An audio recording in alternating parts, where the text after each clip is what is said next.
How do, everybody? Welcome back to my retirement corner.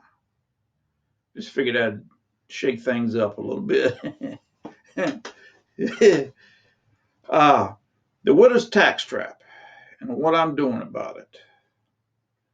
I appreciate everybody giving me heads up about this. I've gotten comments and emails about it. I don't know, maybe a dozen times over the past few months. If it hadn't been something I was aware of, it would have been something I would have liked to have known. How's that? And I appreciate the heads up about it. But I stumbled upon this probably 5, 6 years ago, and I started thinking about it. I been talking, well, not been talking, but I've talked to a few people that know about it. I've looked at it enough to develop a little plan on it, and so now I'm not the one anybody should listen to on any kind of financial stuff. I just ain't. I don't know enough about it. And I don't want to give anybody the wrong idea about how to handle anything because I just don't know enough about it. If you're looking at me for some kind of financial advice, you're barking up the wrong tree, Doc, because I'm not as with it as a lot of people. How's that?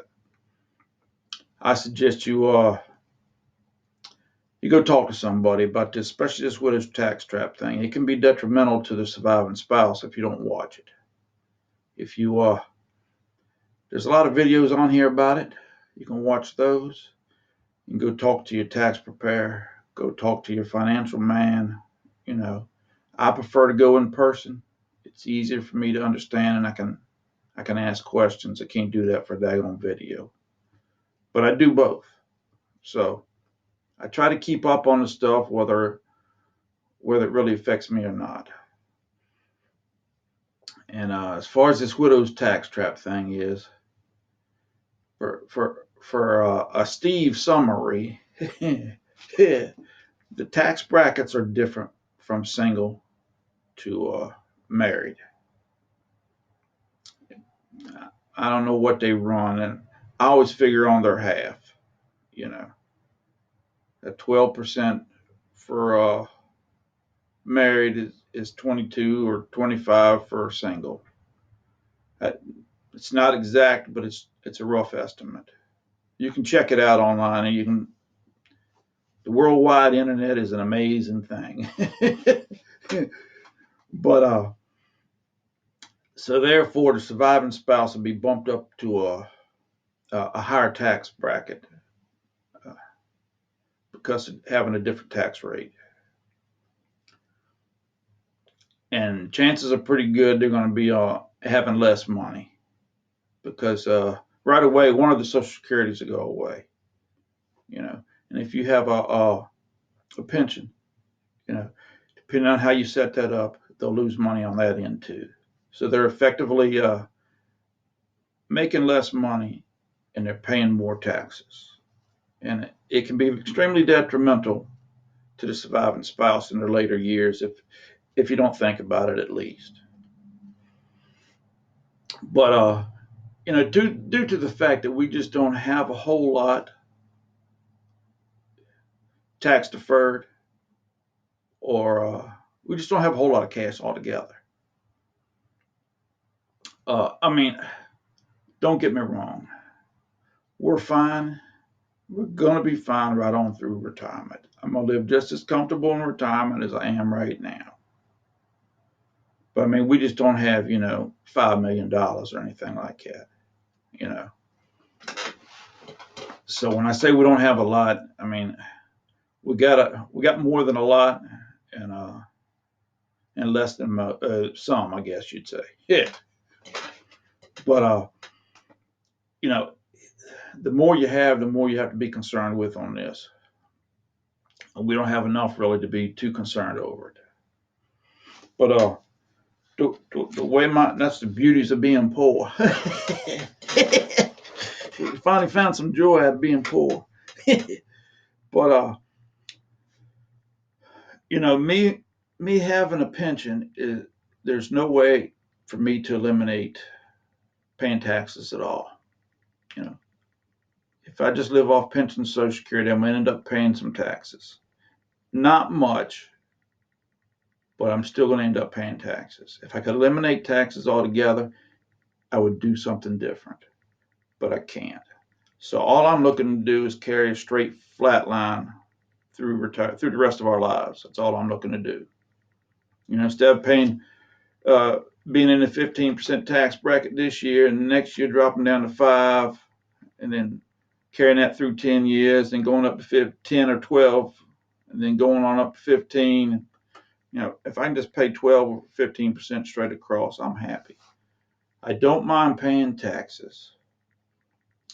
I'm not too particularly happy with the way Uncle Joe and them are spending it, but I can't eliminate it. So if I can pay as little as I can in a straight line through the rest of my life, I'll be happy with that. And that's the way I've designed it. You can't take anything from me because this is about my retirement, and it's totally different than anybody else's. Just like yours is totally different than anybody else's. What I do won't work for you. What you do won't work for anybody else.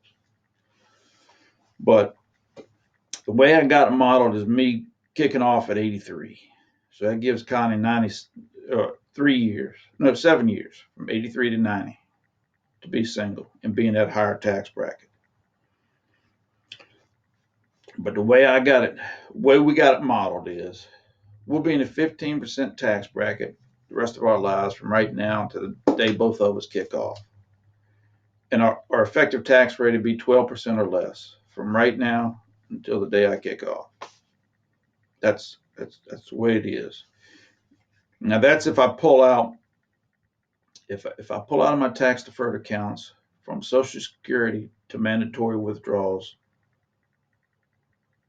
Now, if I pull out of my tax deferred from right now till Social Security, don't pull anything out from Social Security to mandatory withdrawals and pull out mandatory withdrawals for the rest of my life, we'll be in a 12% or less effective tax rate and 15% tax bracket. It's just the way it's going to work out. Even after I kick off, Connie's tax bracket will not jump. Her effective tax rate will go down. It'll go down to 10% when she's 84. Because we're the same age, 9 months apart. I was born at the beginning of the year. She's born at the end of the year. I always tease her that her parents found out that mom and dad were working to have a baby, so her and her husband had to get busy to make me a wife. But now, if I take out them 5 years, if I continue to take out of my tax deferred accounts in 5 years from 67 to 72, it don't change a thing. We'll be in a 15% tax bracket and 12% or less effective tax rate. And that's what I'm paying now. I'm effectively 11 or 12% is my effective tax rate now while I'm working. If I can carry that straight through and not have that big jump at the end here for her to go up to 25 or 20 or 22 or 25%, I'm happy with that. But the kicker is it saves Connie a bunch of money on the end. See, at 83, while I'm still alive, if I don't take out between Social Security at 67 and mandatory at 72, she'll pay double. At 83, while I'm still alive, we'll pay $5,600. At 84, when Connie is filing single, she'll pay 11 grand. Now, if I take out them years,